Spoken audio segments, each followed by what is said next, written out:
And when you run armored caravans through our streets, you cause fear and you cause panic.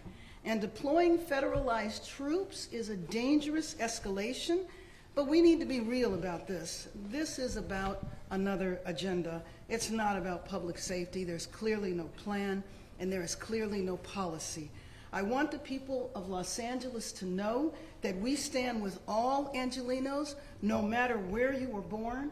The First Amendment right gives you the ability, again, to protest peacefully, but it does not give you the right to be violent, to create chaos, or to vandalize property, and that will not be tolerated. So I call on all Angelenos to continue expressing your right, your anger, your outrage, but to do it peacefully. And I just have to say that all of you were there Friday. Everybody knows what happened Friday. A workplace, several workplaces were targeted and raids took place. Now, in the beginning, the administration said they were just looking for dangerous felons, violent people. It's hard to say that that's what they found at a workplace or in a Home Depot parking lot. When this happens, it terrifies people. It sends a sense of fear and chaos in our city. And you well remember a few years ago in the last administration that kids were afraid to go to school, parents were afraid to go to work. This impacts all of our city. You can't terrify the workforce, and then expect for people to get the jobs done. So if you think about a father that went into a factory and now his family doesn't know where he is, the detainees have not been allowed to speak to legal counsel. That is a marked departure from what has happened in the past. When you think of a mother that might be working in a household, taking care of children on another side of town, that impacts that family as well as her family. And so this is something that I think should not be happening in our city, and I join with the governor in appealing to the administration to rescind the order to federalize the National Guard and allow the National Guard to come back under the control of the governor. So with that, we can open it up for questions. Yes. We're going to start with Lolita and then we'll go to Jason. Mayor, these protests that were demonstrations, I should say, did start out peacefully. We've been here since 9 in the morning. Right. But then they scattered and people were moved around. Where is the LAPD in terms of being here to be able to deal with that and maybe stop them before they get on the 101 freeway? Sure. Well, I think that basically they were overrun. But what is happening now is that the freeway is cleared. The California Highway Patrol, as you know, is in charge of the freeways. So they have moved all of the protesters back. They still might be there, but they are beginning to be dispersed.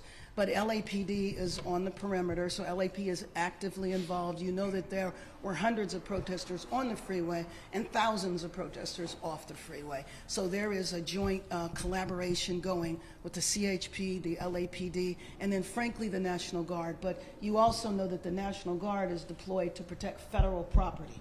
So there is a National Guard troops in Westwood at the federal building and also here downtown. Next question, and Chase.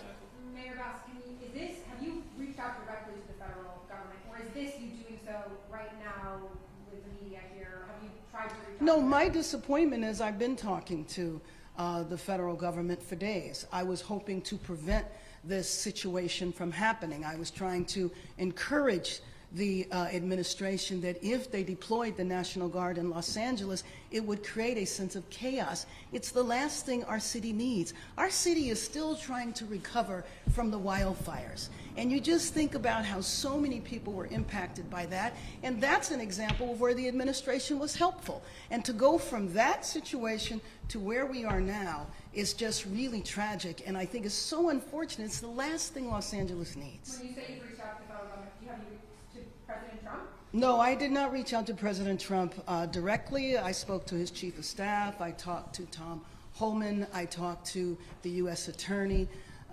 So I've talked to several members of the administration. Next question, Matthew. Yeah, I know you've been watching these protests. First off, what do you see when you're watching this? And I know that you've mentioned being worried about the safety of the protesters, but are you also worried about members of law enforcement in the middle of this? Well, I'm worried about everybody. I'm worried about members of law enforcement. I'm worried about the safety of the people who are peacefully protesting. I'm worried about the businesses that might get vandalized. I'm worried about the vandalism that took place around the federal building.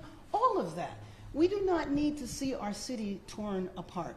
And the idea that the federal government that should be assisting us is a contributing factor, I think is very tragic. When I see the protesters, I know that so many people are affected by this. Their families are affected by this. People are terrified. How do you think that vandalism impacts the overall message of the protest? Well, I mean, I first of all, I think protests need to be peaceful, period. And any time it deteriorates into violence, that is a problem, and it absolutely messes with the overall message. Next question right here in white. Yeah, hi Mayor. George with Reuters. My question is, can you share a little bit about the conversations you've had with the governor, and how long you expect for the National Guard to actually be in? You know what? Thanks for asking me that, because we're hearing all of sorts of information. We're hearing that the raids could continue. We're hearing that the National Guard is going to be here, so it's uncertain. But that's exactly the problem, because we don't need in this city to go to sleep tonight and wake up in the morning and find out about people running through Home Depot parking lots being chased by ICE officers, or people going to work, or children at school. So we don't need any of that in our city right now. Our city is trying to heal. Our city is trying to rebuild. Our city does not need to be torn apart with a provocative measure from the federal government. We're gonna go right here, and then we'll go right here. So, Mayor, the reality is people seem to still be getting violent. How do you plan to deal with that as we move forward? If people get violent, if people break the law, they will be subject to arrest and they will be held accountable. It's as simple as that. So peaceful protest is what is needed. Peaceful protest is a part of our American tradition. Right here. Mayor, last night the U.S. Attorney seemed resolute that these raids would continue regardless of what's happened over the last 2 or 3 days. In your conversations with him, has there been any kind of attempted compromise or sort of kind of lowering the temperature, at least till things cool off locally if they want to continue, or are they just doing it regardless of how everyone else feels? Well, I mean, I think what we see now is they're doing it regardless of how anyone else feels. My conversation with the U.S. Attorney, though, was not focused on that. We're gonna go Frank. Yeah, I have a question. Oh, hi, Frank. It appears that the LAPD is cooperating with ICE in this operation outside the Metropolitan Detention Center. They moved in, there was a peaceful protest. The LAPD moved the people back using flashbang and less than lethal munitions.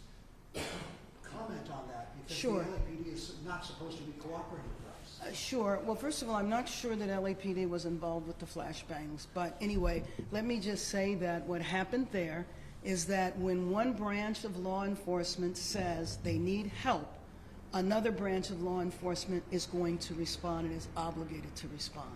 And so the minute that protest left the federal building, then that's when LAPD were involved.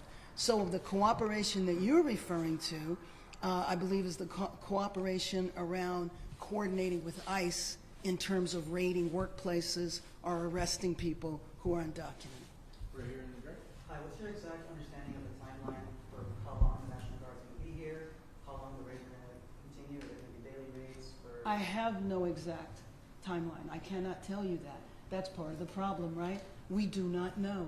I have heard a variety of days and weeks. I certainly hope that this is over.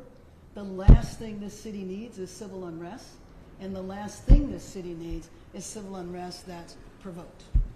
Quick follow-up. So I've seen LAPD fire point blank foam bullets, rubber bullets into the ground, but in some cases directly at protesters. Can you speak about what kind of orders are under in terms of handling people protesting? I can't in terms of the specific orders that are being given by the chief or the other commanding officers. So, Mayor, will you be speaking then to Chief McDonald? Or I'm going to anyone speak to him the else? next few minutes. Okay, great. And Yes, so I'm what is leaving then from the here plan- to meet with him. Great. What is then the plan for tomorrow? Because let's say presumably this does not end. Right. Well, you know, I think one thing is that because our city has always had a very robust immigrant rights movement and infrastructure and institutions that have been around for several decades, There is a history of having peaceful protests here. Now, you know, like any crowd, if we're talking about after an athletic event, everybody celebrates. There's always a handful of people that tend to be at the end and tend to hang around and might get into mischief and violence. But that's not the people who are putting on the protests. I tell you that to say that when those protests have been organized, they've been organized in a proper way. The problem is what happens at the end, and that's one thing that is difficult with crowd control, whether it is a political protest or whether it is a football game. Did you say you talked to Tom Holman? Yes, I did talk to Tom Holman. What did he tell you? Well, he just listened. I mean, the main thing he said was he appreciated that there was a call for no violence. I'm not exactly sure what was expected, but you know, I was encouraging him not to deploy the National Guard. I knew that the order had been given. The president had signed the order to the governor that he was federalizing the National Guard, that 2,000 troops were going to be deployed, but that didn't mean that they would actually be deployed onto our streets. So my conversation with him was trying to encourage to prevent the deployment. Obviously, that did not work. And so just to be clear, are you meeting with the police chief and anybody else, or just the police chief? The police chief, the sheriff, and the governor. Quickly, Mayor, talking about peaceful protests, we're hearing the noises outside as this crowd is getting closer and presumably more violent as they're coming up through the streets here. I know it's nice to talk about peaceful protests. That's not peaceful, what was happening. It's not peaceful for people to be on the highways. It's not peaceful for people to throw rocks or bottles. That's not peaceful. So then how do we reconcile the difference? Obviously, there's frustration with the Trump administration and the feds, but as LAPD and the Sheriff's Department try to distance themselves from the actions of these immigration actions and work being done, they're against authority in a lot of ways. They're standing outside City Hall, which is your office. It's not necessarily against you. How do you distance yourself but also kind of try to keep it peaceful at a time where it's anti-authority? Well, and let me just tell you that I don't think there's any equivocating on nonviolence. And if you are going to entertain violence, if you are going to try to take over a freeway, then you are going to suffer the consequences of doing that. I don't think that LAPD, the sheriff, and certainly not myself, are not shying away from statements like that. Any details about what the National Guard position is going to be? I'm sorry? Any details about what the National Guard position is going to be within LA, where they're going to be deployed? Well, what I know right now is that the mission of the National Guard is to protect federal property and the federal building, which is why you have only seen them there. You have not seen them out in the community or anything like that. And just in terms of, you know, to close, to wrap up, I just have to say that, again, our city has been through a lot since the beginning of the year. And now thinking that there is a large percentage of our city that is terrified, that is not going to know if they go to sleep tonight and they go to work or they go to school, will that be the last day they do that? Will that be the last day they see their family? We can't have this in our city. Los Angeles is a city of immigrants where 50% of the population is Latino. Percentage of the populations are from Asian countries and from all over the world. And we embrace all Angelenos. It doesn't matter where you came from or when you got here. But the most important thing right now is that our city be peaceful. And so protests and expressing your, fears, your beliefs is appropriate to do, but it is just not appropriate for there to be violence. And I don't want people to fall into the chaos that I believe is being created by the administration completely unnecessarily. Thank you very much.